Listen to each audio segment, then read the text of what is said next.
গণভোট হয়েছে একটা আদেশের ভিত্তিতে, সেই আদেশটা বৈধ নয়। সেই আদেশটা করেছে রাষ্ট্রপতি, যার কোনো এখতিয়ার ছিল না। সেই আদেশটা হয়েছে কোনো রাজনৈতিক সমঝোতা ছাড়া, যেটার বিষয়ে কোনো আলাপ আলোচনা হয়নি ঐকমত্য কমিশনে।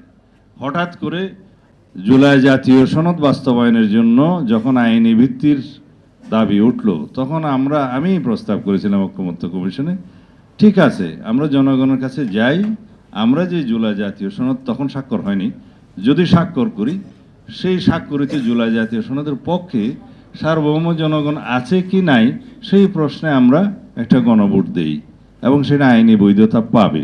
যদিও সেটা তখন আইন নয়, আইনি বৈধতা পাবে গণভোটের পরে।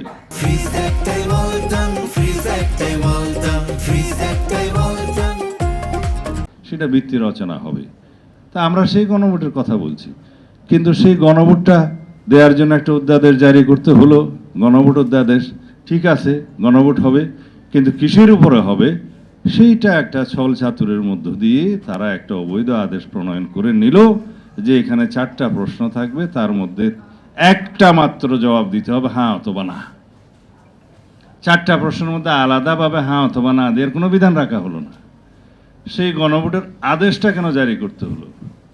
যেই আদেশের মধ্যে বলা হলো জুলাই জাতীয় সনদ সংবিধান সংস্কার বাস্তবায়ন আদেশ 2025, সম্ভবত 13ই নভেম্বর 2025 সে আদেশটা দেয়া হলো।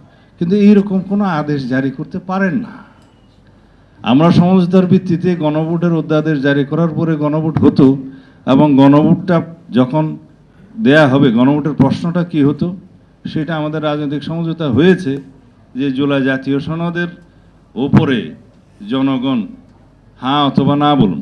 এই জুলাই জাতীয় সনদ যেটা প্রণীত হয়েছে, সমঝোতা হয়েছে, ঐতিহাসিকভাবে সংসদের দক্ষিণ প্লাজায় স্বাক্ষরিত হয়েছে, সেটার পক্ষে জনগণ আছে কি নাই।